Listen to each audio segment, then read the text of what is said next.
Imagine a unit of men whose mission was not to fight armed soldiers, but to burn entire villages alive. Imagine a brigade that cleared minefields not with equipment, but with human beings forcing civilians to march hand in hand until their bodies absorbed the explosions. This was not chaos, not the madness of war spiraling out of control. It was policy. It was design. Now ask yourself what kind of army would sanction such cruelty? What kind of state would not only allow it, but create it deliberately? In the twisted universe of the Third Reich, even the dreaded SS had lines they hesitated to cross. And yet there existed one brigade so depraved, so uncontrollable, that even hardened war criminals recoiled at their methods. Tonight we descend into their story, a story not of war, but of weaponized monsters. If this brigade was a weapon forged from human monsters, then Oskar Dirlewanger was the mold. To understand how such horror could be unleashed, we must begin with the man himself, the so-called doctor, the decorated veteran, and the predator. His life reveals a truth more unsettling than any battlefield statistic that intellect without morality does not elevate a man, it makes him infinitely more dangerous. Dirlewanger's story begins conventionally enough. A soldier in the First World War, he fought in the trenches, was wounded multiple times and received both classes of the Iron Cross. After the war, he earned a doctorate in political science, Dr. Dirlewanger. On paper, he looked like a patriot, a scholar, even a model citizen. But beneath the polished exterior lay a man whose true allegiance was not to honor or knowledge, but to violence itself. When the guns fell silent in 1918, many men longed for peace. Dirlewanger did not. He drifted into the Freikorps paramilitary bands of embittered veterans who roamed Weimar Germany, crushing strikes, assassinating opponents, and living in a perpetual state of conflict. For Dirlewanger, the war never ended. The battlefield had imprinted itself onto his soul, and in peacetime he searched for new outlets.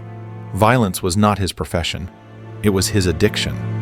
Yet what made him uniquely dangerous was the marriage of brutality and intellect. He was not an uneducated thug.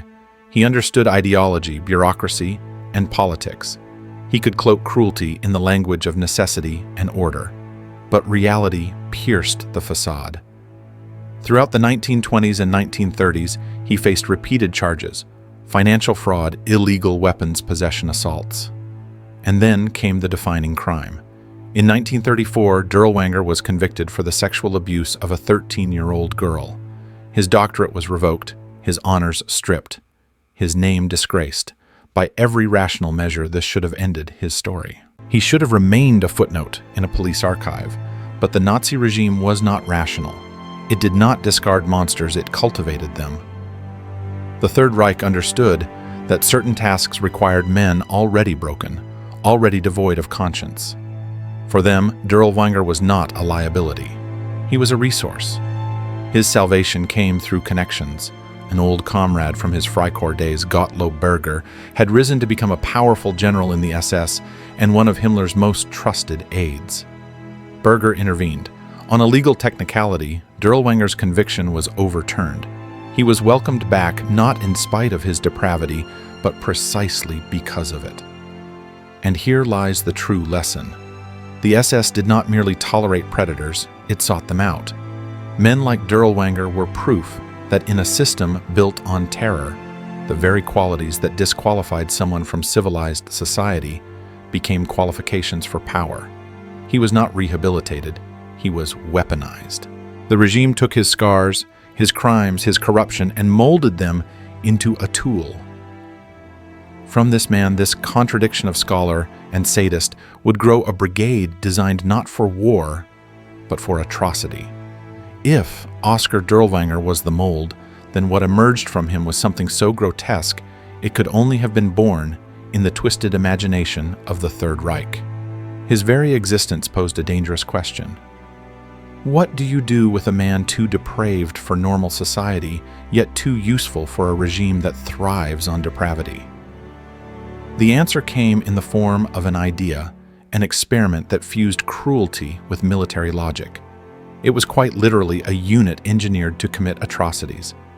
The seed of this nightmare sprouted in 1940. Dirlewanger proposed something that sounded eccentric, even absurd to ordinary ears: form a commando unit made entirely of convicted poachers. Why poachers? Because, as he argued, they were expert marksmen, skilled at tracking and adept at survival in forests. They had spent their lives hunting animals illegally. Why not redirect those skills toward hunting human beings? For most armies, the idea would have been laughed out of the room. But in Himmler's SS, where ideology mattered more than humanity, it was approved almost instantly. The logic was chillingly pragmatic. To fight partisans hiding in the forests of occupied Poland, why not send men who already lived as predators of the woods?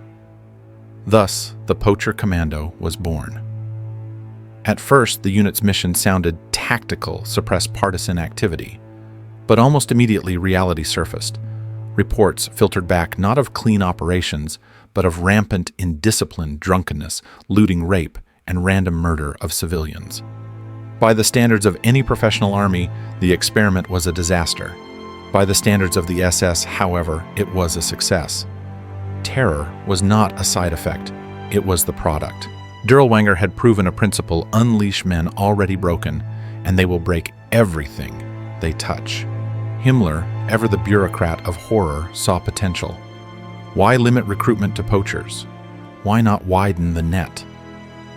And so he did. The scope expanded beyond hunters. Dirlewanger was given permission to recruit from German prisons, but not political prisoners, not dissenters or intellectuals.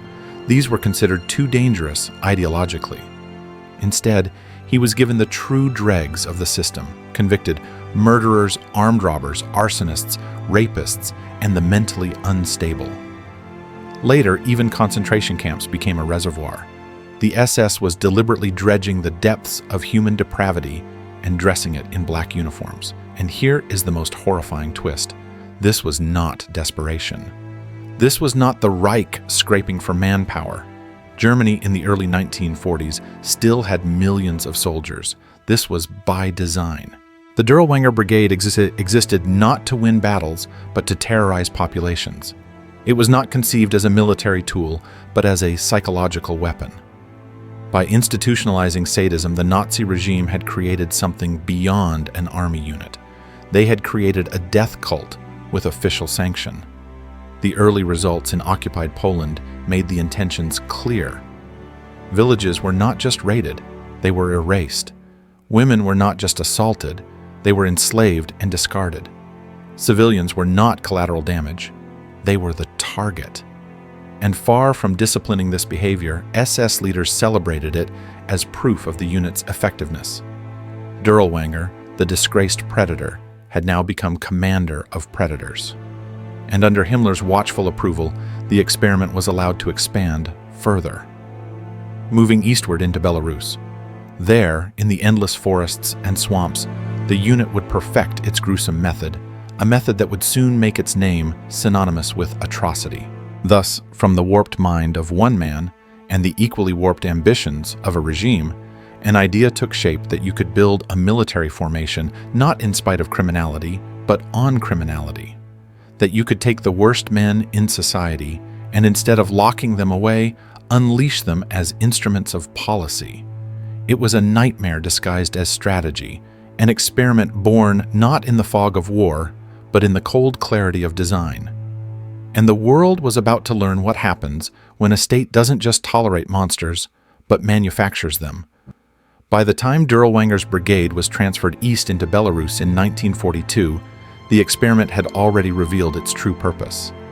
These men were not soldiers. In any traditional sense, they were predators in uniform. And here in the endless forests and swamps, far from the eyes of Western journalists, they would refine their cruelty into a system. What emerged was later called the Dirlewanger method, a formula for erasing human life with terrifying efficiency. The logic was brutally simple. Their task was never to engage partisans in open battle. Instead, their mission was to destroy the very possibility of resistance by annihilating the civilian base that supported it. In practice, that meant villages, hundreds of them. The method followed a chillingly predictable sequence. First, the brigade would encircle a village suspected of harboring or feeding partisans. There was no investigation, No differentiation between fighters and farmers, between the guilty and the innocent. To Dirlewanger, suspicion was equivalent to guilt, and guilt justified extermination. Once the perimeter was secure, the villagers were rounded up, men, women, the elderly, and children alike. They were herded into a single structure, often a wooden barn or a church. The doors were barred, the windows sealed. Then the building was set alight. Those who tried to escape the inferno were met with machine gun fire carefully positioned to mow them down in the open fields. It was a method designed to eliminate not just individuals, but entire communities in one stroke. This was not the chaos of war, it was standard operating procedure. Historians estimate that in Belarus alone, the Dirlewanger Brigade destroyed at least 200 villages using this template. Over 120,000 civilians were murdered, more than the death toll of many major battles of the war. And yet these killings were not considered a failure of discipline by the SS command. They were considered success. But their cruelty did not stop at burning villages.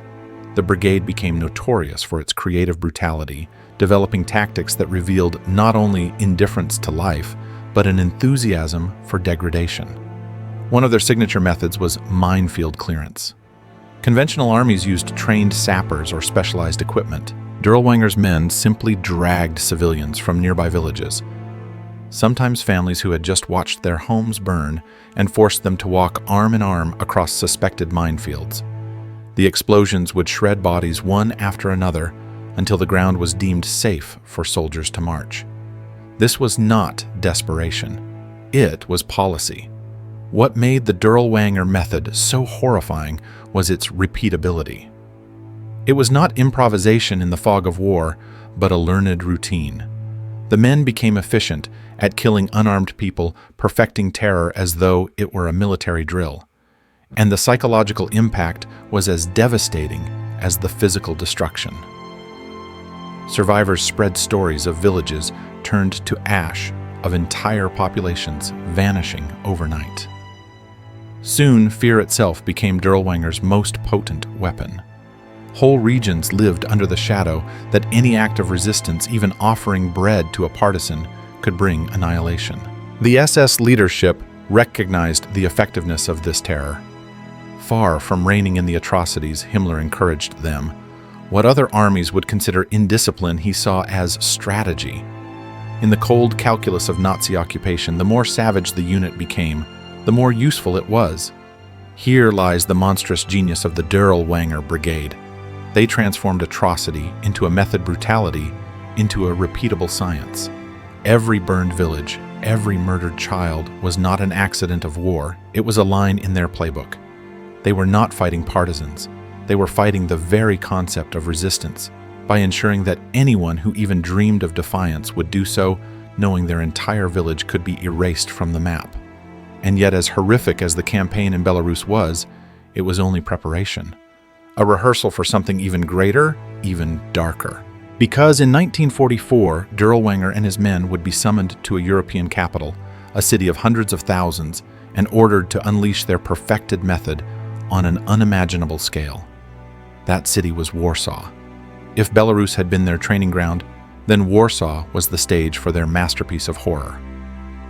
By the summer of 1944, the Red Army was pressing hard from the east, and the Polish underground Home Army, desperate to liberate their capital before the Soviets arrived, launched the Warsaw Uprising. For a brief moment, hope surged. Polish fighters seized large swaths of the city, catching the German garrison by surprise. To the people of Warsaw, it felt like freedom was finally within reach. But to Heinrich Himmler, this was more than rebellion. It was defiance.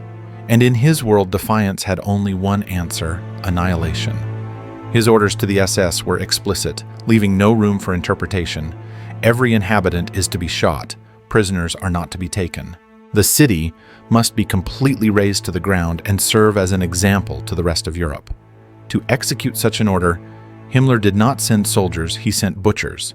He sent Dirlewanger. On August 5, 1944, the brigade entered the Wola district of Warsaw. What followed was not combat, it was slaughter. Dirlewanger's men moved from street to street, dragging civilians from their homes, men, women, the elderly children, and shooting them in courtyards and squares. Hospitals were stormed. Doctors were executed. As they operated, nurses were gunned down beside their patients. Churches became death traps as grenades were hurled into cellars packed with women and children seeking shelter. No age, no gender, no sanctuary was spared. This was not war, it was extermination dressed in the trappings of battle. And the scale was staggering. In just 2 weeks in Wola alone, an estimated 40,000 civilians were murdered. 40,000 lives extinguished, not because they fought, but simply because they lived in the wrong city at the wrong moment. What makes the massacre even more chilling is the reaction it provoked not from the Allies, not from the victims, but from the Germans themselves. Regular Wehrmacht commanders, men who had overseen brutal campaigns on the Eastern Front, were horrified by what they witnessed. One described Dirlewanger's brigade as nothing more than a herd of pigs, noting that they seemed more interested in looting and drunken orgies of violence than in actual military objectives. Imagine that men already complicit in countless war crimes, recoiling at the barbarity of their supposed comrades. Even higher-ranking SS officials themselves, career executioners, found Dirlewanger's methods revolting. SS General Erich von dem Bach-Zelewski, the man tasked with suppressing the uprising, called them drunkards and looters, unreliable even by the grotesque standards of Nazi warfare. Yet for Himmler, this was precisely the point. The brutality was not a bug, it was the feature. The terror itself was the strategy. The massacre in Wola remains one of the most concentrated episodes of civilian slaughter in modern history. Families erased in minutes, neighborhoods turned into graveyards, survivors left with memories too horrific to recount without breaking. And the tragedy did not end in Wola. Once the killing frenzy began, it spread into other districts, leaving devastation in its wake. For Dirlewanger and his brigade, this was the apex of their existence, the moment when their perfected method of annihilation was applied not to scattered villages, but to a great European capital. They had transformed Warsaw into a laboratory of mass murder. And yet even as they reveled in their blood-soaked triumph, the seeds of their downfall were already sprouting, because while they butchered civilians with impunity, the Red Army advanced relentlessly. The tide of war was shifting, and soon the predators of Warsaw would face enemies they could not burn, could not terrorize, and could not break the professional armies of the Allies. Their time as instruments of annihilation was nearing its end. Warsaw was their pinnacle, but it was also the beginning of their end. The orgy of violence that had defined the Dirlewanger Brigade could not last forever. By late 1944, the strategic map of the war had shifted dramatically. The Red Army was sweeping westward, unstoppable in its momentum.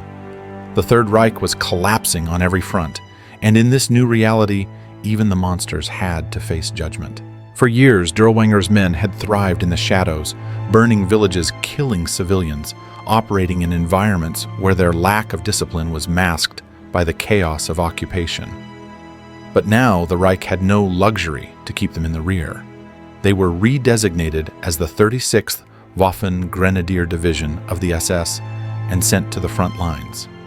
For the first time, they faced professional soldiers, tanks, artillery, and an enemy that could fight back. The results were predictable.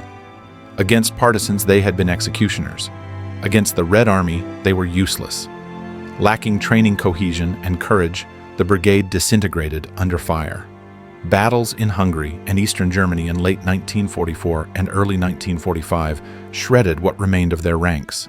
Casualties mounted catastrophically. Units vanished overnight. The very men who once laughed as villages burned now fled in terror, incapable of standing against true military force. The predators had met a hunter more powerful than themselves. And what of Oskar Dirlewanger? True to form, he abandoned his men. Wounded in February 1945, he slipped away to the rear, hiding behind connections and false promises of recovery.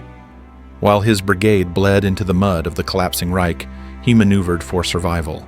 But history has a cruel sense of symmetry. On June 1st, 1945, after the war had ended, he was captured by French forces in southern Germany. Disguised in civilian clothes, he hoped to vanish among the tide of refugees. But he was recognized, identified, and handed over to Polish guards. The men who now held him in their custody knew exactly who he was. They knew of Wola. They knew of Belarus. They knew of the villages reduced to ash and the families slaughtered in barns, and they did not intend to wait for a courtroom. Over several nights, Dirlewanger was beaten relentlessly in his cell. He died, not with the honor of a soldier, not even with the dignity of a formal trial, but as a broken, battered criminal consumed by the same lawless violence he had inflicted upon others. It was not justice, but it was fitting. As for his brigade, their fate mirrored that of their leader.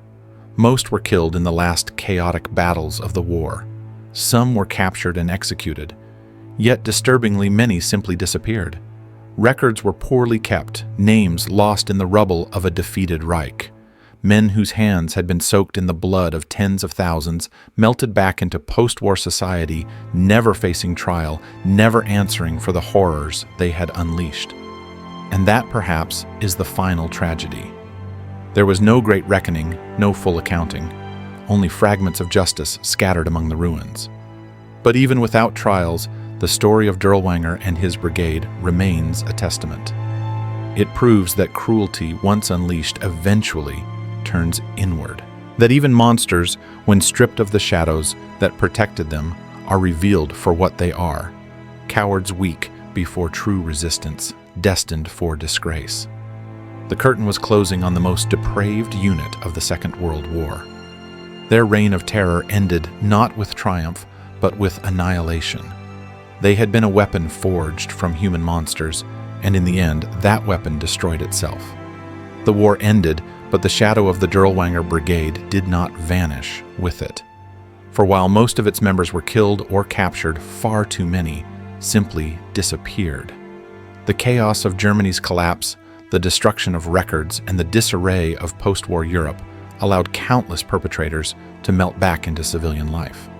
Men who had burned villages, raped women, and murdered children could, with a change of clothes and a new name, walk among neighbors who had no idea of the atrocities hidden in their past. This lingering uncertainty is perhaps more terrifying than the brigade itself.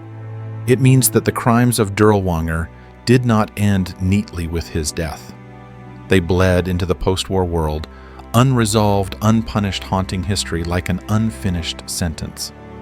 And so, the legacy of the Dirlewanger Brigade is not only the 120,000 civilians murdered, nor the ruins of Warsaw, but the reminder that evil rarely ties itself off cleanly. It seeps. It lingers. It teaches us that when a state legitimizes cruelty, it does not simply create monsters. For the moment, it plants seeds of trauma that echo for generations. The bottom, history warns us, is always lower than we imagine. And when society decides that certain lives are worthless, what follows is not merely tragedy, but the abyss. The story of Oskar Dirlewanger and his brigade is not a tale of a unit gone bad, nor of soldiers who lost their way in the chaos of war. It was from its very conception a weapon of terror designed, sanctioned, and unleashed by a state that saw cruelty not as a crime, but as a tool. That is what makes it so terrifying. Evil here was not an accident, it was policy. The legacy of the Dirlewanger Brigade warns us of something far larger than one man or one war. It shows us that when a system legitimizes inhumanity, when it rewards the most broken and depraved among us, the results are catastrophic. It teaches us that civilization is thinner than we like to believe, and that the abyss always waits just beneath. The question then is not only how such monsters could exist, but how quickly any society can manufacture them if it decides morality is expendable. The bottom is always lower than we think. To confront this history is uncomfortable, but necessary, because only by staring into these darkest chapters can we recognize the warning signs in our present. Only by remembering the cost of indifference can we ensure that such a brigade of hell is never allowed to rise again.